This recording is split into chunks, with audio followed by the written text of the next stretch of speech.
लष्करातील जवानांच्या वाहनाला भीषण अपघात झाल्याची माहिती आहे। अरुणाचल प्रदेशातील सुबनसिरी जिल्ह्यात लष्कराचा ट्रक खोल दरीत कोसळून भीषण अपघात झाला। या दुर्घटनेत लष्कराच्या 3 जवानांचं निधन झालं आहे, तर 4 जण जखमी झाले आहेत। इटानगर पोलीस अधिकाऱ्यांनी दिलेल्या माहितीनुसार या अपघातात 3 जवानांचं जागीच निधन झालं, तर 4 जण जखमी झाले आहेत। यांच्यावर सध्या रुग्णालयात उपचार सुरू आहेत। पोलिसांनी बुधवारी 28 ऑगस्ट रोजी ही माहिती दिली आहे। ट्रान्स अरुणाचल महामार्गावरील तापी गावाजवळ मंगळवारी 27 ऑगस्ट रोजी सकाळी 6 वाजताच्या सुमारास अपघात झाल्याचं पोलिसांनी सांगितलं। हवालदार नखत सिंग, नाईक मुकेश कुमार आणि ग्रेनेडियर आशिष अशी शहीद जवानांची नावे आहेत। शहीद झालेले सैनिक लष्कराच्या ईस्टर्न कमांडचे कर्मचारी होते। ईस्टर्न कमांडने आपल्या जवानांच्या मृत्यूबद्दल शोक व्यक्त केला।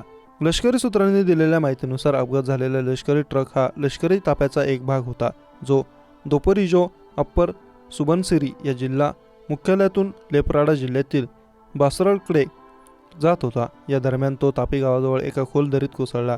अपघात झाल्याचं कळताच परिसरातील स्थानिक लोकांनी घटनास्थळी धाव घेतली। त्यानंतर जखमी जवानांना वाचवण्यासाठी आणि मृत जवानांचे मृतदेह बाहेर काढण्यात मदत केली। या घटनेबद्दल शोक व्यक्त करताना लष्कराच्या ईस्टर्न कमांडचे commander lieutenant general RC Tiwari म्हणाले, शूर हवालदार नखत सिंग, नाईक मुकेश कुमार आणि GDR आशिष यांच्या दुःखद निधनाबद्दल मी तीव्र शोक व्यक्त करतो, ज्यांनी अरुणाचल प्रदेशात कर्तव्य बजावताना सर्वोच्च बलिदान दिले। भारतीय लष्करात शोककुल कुटुंबियांच्या पाठीशी खंबीरपणे उभे आहे, असे ते म्हणाले।